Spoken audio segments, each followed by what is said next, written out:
رب اجعلني مقيم الصلاة ومن ذريتي۔ السلام علیکم ورحمۃ اللہ وبرکاتہ۔ امید ہے کہ آپ سب لوگ خیر وافیت اور ایمان کی بہترین حالت میں ہوں گے۔ نحمدہ ونصلی علی رسولہ الکریم، اما بعد فاعوذ باللہ من الشیطان الرجیم، بسم اللہ الرحمن الرحیم۔ رب اشرح لی صدری ویسر لی امری واحلل عقدۃ من لسانی یفقہوا قولی، رب زدنی علما اللہم فقہنا فی الدین، رب یسر ولا تعسر وتمم بالخیر وبک نستعین، آمین یا رب العالمین۔ آج انشاءاللہ ہم شروع کریں گے، کیونکہ ہماری سجدے کی دعائیں ہو چکی ہیں اور دو سجدوں کے درمیان جو وقفہ ہم دیتے ہیں اس کے بارے میں پڑھتے ہیں، اس کا نام کیا ہے، اس دوران کس طریقے سے ہم نے بیٹھنا ہے اور اس وقت ہماری کیا تسبیحات ہوں گی، انشاءاللہ آج ہم اسے دیکھتے ہیں۔ تو اس کا ٹاپک ہے کہ دو سجدوں کے درمیان بیٹھنا، اس کو کہتے ہیں درمیانی جلسہ۔ جلسہ کہتے ہیں، جلسہ، جلیس، جلسہ، اس کو بیٹھنے کو کہتے ہیں۔ تو درمیانی جلسہ جو ہے، جو دو سجدوں کے درمیان بیٹھتے ہیں، اس کے بارے میں ہم دیکھتے ہیں کہ کیا احادیث ہیں اور کیا اس کے بارے میں رہنمائی ہے۔ ابو حمید ساعدی کی روایت ہے کہ رسول اللہ صلی اللہ علیہ وآلہ وسلم سجدے سے اپنا سر اٹھاتے اور اپنا بایاں پاؤں موڑتے، یعنی بچھا لیتے، پھر اس پر بیٹھ جاتے اور سیدھے ہوتے یہاں تک کہ ہر ہڈی اپنے ٹھکانے پر آ جاتی۔ پہلے سجدے سے سر اٹھا کر نہایت آرام اور اطمینان سے بیٹھ جاتے اور دعائیں جو آگے انشاءاللہ آپ کو بتائی جائیں گی، پھر وہ اس کو پڑھتے، وہ دو سجدوں کے درمیان میں وقفہ ہوتا تھا۔ تو آپ کا معمول تھا کہ بیٹھتے وقت اپنا دایاں پاؤں کھڑا کر لیتے تھے، دایاں پاؤں جو تھا وہ کھڑا کرتے تھے، ٹھیک ہے، اور بایاں پاؤں، الٹا پیر جو ہے اس کو بچھا لیتے اور اس بائیں پیر پر وہ بیٹھا کرتے تھے۔ رسول اللہ صلی اللہ علیہ وسلم کے بارے میں آ رہا ہے۔ تو اور دونوں پاؤں کی جو انگلیاں ہیں وہ قبلہ رخ ہوتی تھی۔ کبھی کبھی آپ اپنے قدموں اور اپنی ایڑیوں پر بھی بیٹھ جاتے تھے۔ تو یہ پوزیشن جو ہے کبھی کبھی آپ دونوں پاؤں جو ہیں وہ ایسے پیچھے کھڑے ہوں اور ان پاؤں پر بھی آپ پاؤں کھڑے ہوتے ہیں اور ان کی انگلیاں نیچے کی طرف، تو آپ ویسے بھی بیٹھا کرتے تھے۔ نبی اکرم صلی اللہ علیہ وآلہ وسلم خود بڑے اطمینان سے جلسے میں بیٹھتے اور اس کے علاوہ نہ بیٹھنے والے کی نماز کی نفی فرمائی ہے۔ اگر جو انسان دو سجدوں کے درمیان میں اطمینان اور سکون سے نہیں بیٹھتا تو اس کی نماز نہیں ہے، یہ نفی فرمائی ہے۔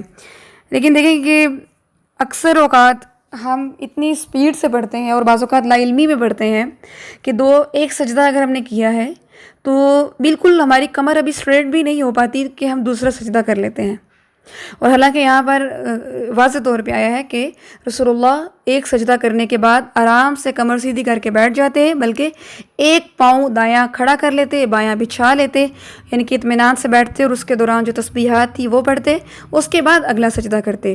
یعنی جو درمیانی جلسہ ہے یہ بھی باقاعدہ ایک رکن ہے، جس طرح سجدہ ایک رکن ہے، قیام ایک رکن ہے، رکوع ایک رکن ہے، اسی طریقے سے دو سجدوں کے درمیان میں بیٹھنا بھی ایک رکن ہے، اس کا بھی اہتمام کرنا ہے۔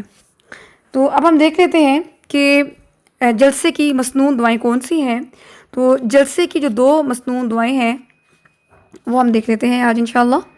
سیدنا ابن عباس رضی اللہ عنہ سے روایت ہے، رسول اللہ صلی اللہ علیہ وآلہ وسلم دونوں سجدوں کے درمیان یہ دعا پڑھتے تھے۔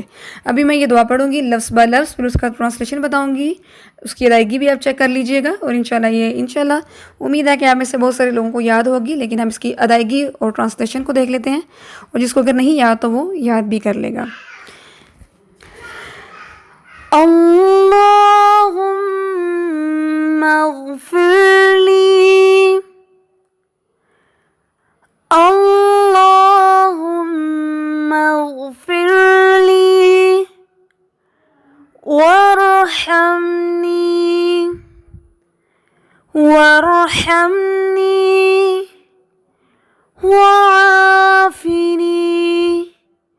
وعافنی وعافني واهدني واهدني وارزقني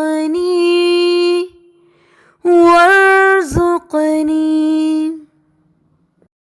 اللهم اغفر لي وارحمني وعافني واهدني وارزقني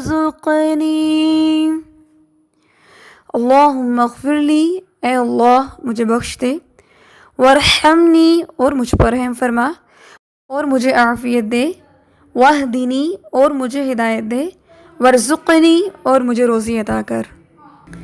دیکھیے کتنی خوبصورت دعا ہے کہ بخشش کی بھی دعا ہے، رحم کی بھی اپیل ہے، عافیت کی بھی دعا ہے، ہدایت کی بھی دعا ہے، اور رزق کی بھی دعا ہے۔ ایک مکمل اور جامع دعا ہے، اس کو آپ یاد کیجیے اور عافیت کے بارے میں سوچ لیجئے کہ مجھے کہاں کہاں عافیت چاہیے۔ سب سے پہلے اپنی ذات میں چاہیے، اپنے بدن میں چاہیے، اپنے تمام اعضاء میں چاہیے، اپنی روح میں چاہیے، اپنے جسم میں چاہیے۔ اس کے علاوہ ہمیں ہدایت جو ہماری سب سے بڑی نعمت ہے۔ ایک اسکالر فرماتے ہیں کہ انسان کے پاس بینک بیلنس، گاڑی، گھر، جاب، بزنس، یہ انسان اس کو نعمتیں سمجھتا ہے کہ میرے پاس اللہ کی بہت نعمتیں ہیں۔ یقیناً نعمتیں ہیں۔ ان کا کہنا ہے کہ ان تمام نعمتوں کے ساتھ اگر انسان کے پاس ہدایت ہے، ہدایت کی نعمت ہے، تو ان نعمتوں کا بھی فائدہ تبھی ہے جب آپ کے پاس ہدایت کی نعمت بھی ہے، کیونکہ ہدایت ہوگی تو ان نعمتوں کے استعمالات میں ہم پازیٹیو اور استقامت کا رستہ اختیار کریں گے۔ اور اگر یہ تمام نعمتیں ہمارے پاس موجود ہیں لیکن ہدایت کی نعمت ہمارے پاس موجود نہیں، تو دراصل ہم نعمت سے محروم ہیں۔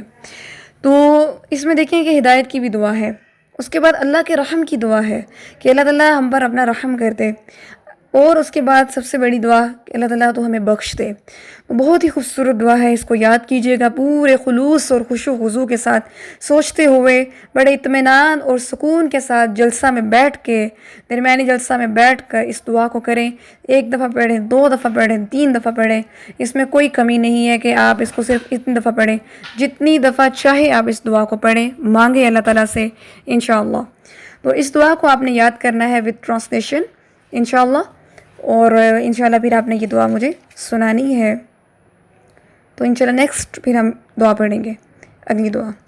جزاکم اللہ خیر۔ سبحانک اللہم و بحمدک، نشہد ان لا الہ الا انت، نستغفرک و نتوب الیک۔ السلام علیکم ورحمۃ اللہ وبرکاتہ۔